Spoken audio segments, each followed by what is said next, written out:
The school bus driver shortage has led to routes being canceled all across the country.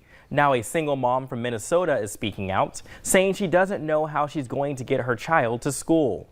Erin Hazanzadeh has our story. The past 2 days, I've gotten a call, probably 20 minutes, 25 minutes before his bus is still supposed to arrive, saying there is no driver. April Raichi's son Preston is a third grader at Jenny Lind in North Minneapolis. The past few mornings, the school has told her the bus would be 2 hours late to pick him up.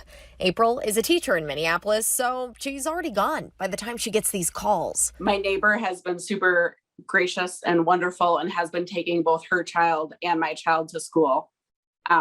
Because as a single parent, I don't have other options. Not everyone has a neighbor like April's, but many do have rideshare apps, and they're using them. I've had a couple of parents try to get me to take their younger kids to school. Since school started, driver Ryan Stanzel sees it every morning. Say the 7:30 to 9 time frame is really busy, and we do definitely see people who are trying to take rideshare to school. But before you call that ride, you should know that companies like Uber and Lyft say you have to be 18 or older to ride solo. And if drivers take someone younger than that, it could be bad news for them. Rideshare drivers get fired on the spot if they do that. A, it's a waste of time, and B, it's just an awkward situation when you're trying to ask somebody how old they are. They do it because they're desperate.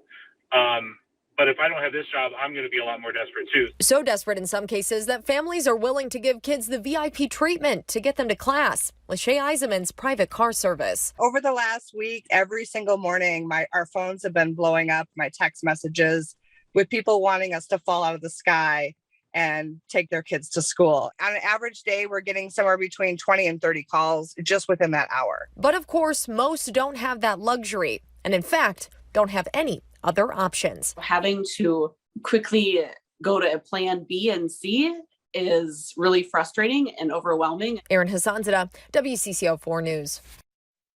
We're still ahead at noon. Better brush up on your German because Mr. Food is whipping up a traditional recipe that you won't want to miss.